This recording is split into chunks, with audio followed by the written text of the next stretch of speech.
누가복음 6장 39절에서 49절입니다. 예수님께서 평지에서 하신 설교의 마지막 부분인데요. 마태복음에 예수님께서 산 위에 설교하신 내용과 흡사하죠. 특별히 이 말씀 가운데 지도자의 삶, 우리의 행위가 어떻게 해야 되는지 잘 설명하고 있습니다. 먼저 지도자는 자신의 삶을 잘 살펴야 된다는 겁니다. 맹인이 아니라 온전한 자가 되라고 말씀합니다. 39절 또 비유로 말씀하시되 맹인이 맹인을 인도할 수 있느냐? 둘이 다 구덩이에 빠지지 아니하겠느냐? 여러분, 우리는 영적 눈을 뜬 자로 살아야 됩니다. 영적 소경이 되면 다른 사람을 구덩이로 빠지게 할 수 있는 것이죠. 날마다 영안의 눈이 맑아지도록 우리는 하나님 말씀 읽고 묵상하고 신앙의 성장과 성숙을 빨리 가져야 됩니다. 영안의 눈, 세상 사람들은 알 수 없지만 하나님의 자녀가 되고 예수 그리스도를 영접한 순간 새로운 생명으로 새롭게 태어나면 이제 영안의 눈을 갖게 됩니다. 우리의 삶 깨어 살아야 되겠죠. 40절 말씀, 제자가 그 선생보다 높지 못하나 무릇 온전하게 된 자는 그 선생과 같으리라. 스승의 가르침을 받은 그대로 제자들이 자신을 맞춘다면 그 스승과 같이 될 것이라는 뜻이죠. 여러분, 우리가 날마다 부지런하게 말씀 적용하며 온전한 삶을 추구할 때 더욱 높은 경지, 신앙의 장성한 분량의 자리에 이룰 수 있다는 것이죠. 우리는 자라야 됩니다. 믿음이 성장해야 되는 것이죠. 41절 42절 말씀이 하나인데요. 보십시오. 어찌하여 형제의 눈 속에 있는 티는 보고 내 눈 속에 있는 들보는 깨닫지 못하느냐? 너는 내 눈 속에 있는 들보를 보지 못하면서 어찌하여 형제에게 말하기를 형제여 나로 내 눈 속에 있는 티를 빼게 하라 할 수 있느냐? 외식하는 자여 먼저 내 눈 속에서 들보를 빼라. 그 후에야 내가 밝히 보고 형제의 눈 속에서 티를 빼리라. 남 결점을 덮어주라는 겁니다. 위선의 삶을 살면 안 됩니다. 비판하는 자나 받는 자 모두가 문제고요.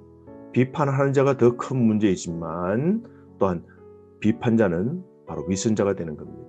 내 결점을 들보처럼 보고 타인의 결점을 티끌처럼 여겨야 됩니다. 자신에 관해서 절대로 관대하면 안 됩니다. 내 자신의 결점에는 민감하게 살펴보고 남에 대해서는 결점보다 필요와 고통을 바라보도록 하며 회개와 용서하며 베푸는 삶을 살아야 됩니다.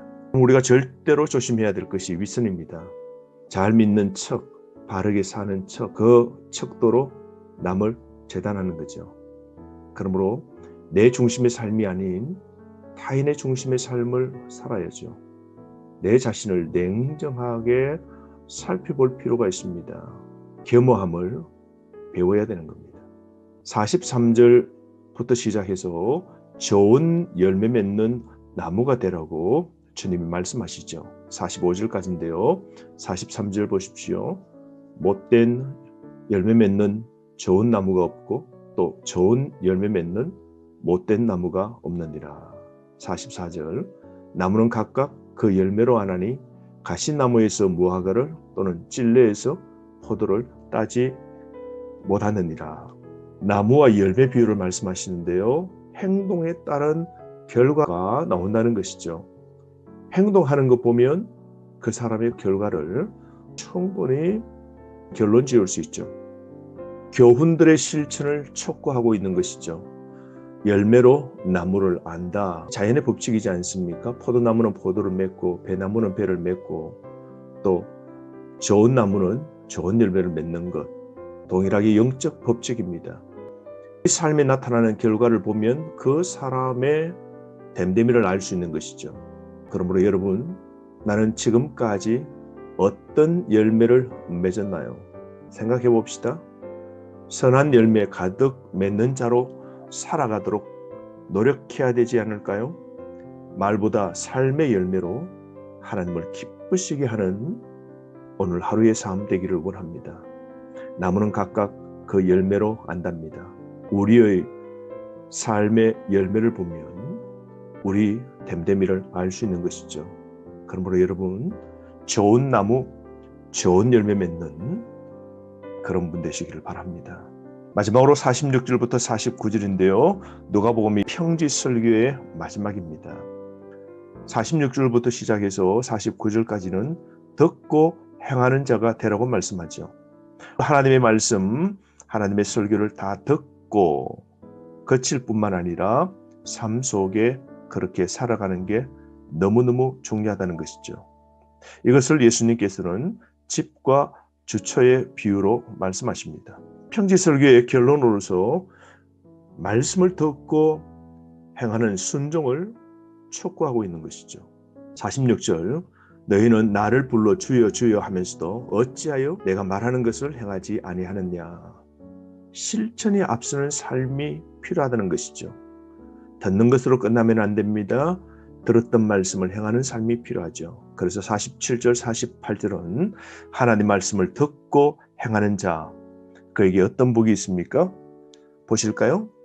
47절, 내게 나와 내 말을 듣고 행하는 자마다 누구와 같은 것을 너희에게 보이리라. 집을 짓되 깊이 파고 주추를 반석 위에 놓은 사람과 같으니 큰 물이 나서 탕류가 그 집에 부딪히되 잘 지었기 때문에 능히 요동하지 못하게 된다는 것이죠. 여러분, 말씀대로 살아가는 순종의 삶이 우리 인생을 든든하게 하는 것이죠. 그리고 무너지지 않는 그런 인생의 열매를 거둘 수 있다는 겁니다. 그래야 우리 생명을 지킬 수 있다라고 하는 것이죠. 그러나 49절 말씀 보십시오. 반대로 듣고 행하지 아니하는 자는 주추 없이 흙 위에 집 지은 사람과 같으니 탕류가 부딪힘에 집이 곧 무너져 파괴됨이 심하니라. 여러분, 우리 인생 부실 건물로 심하게 파손되지 않도록 해야 되지 않겠습니까? 범람하는 강물로 인해 자연재해로 기초가 없는 신앙으로 환란이 닥치면 쉽게 요동치게 됩니다. 옛날에 성서대교하고 삼풍백화점이 무너졌지 않습니까? 여지없죠. 부실시국은 언젠가는 무너지게 되어 있는 겁니다. 그러므로 우리 삶 오늘 또 지혜롭게 삽시다. 반석 위에 우리의 삶을 놓는 그런 지혜가 필요한 것이죠. 말씀을 지켜 행하는 사람, 말씀을 그대로 삶 속에 순종할 때에 좋은 열매 맺을 수 있고, 그리고 어떤 범람하는 인생의 역경과 환난과 풍파가 있을지라도 절대로 요동치게 되고 무너지는 일은 결코 없게 되는 것이죠. 여러분, 오늘 하루 하나님 말씀을 듣고 행하는 자가 됩시다. 말씀 위에 인생의 집을 놓는 그런 사람 되기를 원합니다. 하나님 말씀을 듣고 행하지 아니하는 자는 어리석은 자요, 인생의 건물은 무너지게 되는 겁니다. 그러므로 오늘 좋은 나무, 좋은 열매 가득 맺기를 원합니다.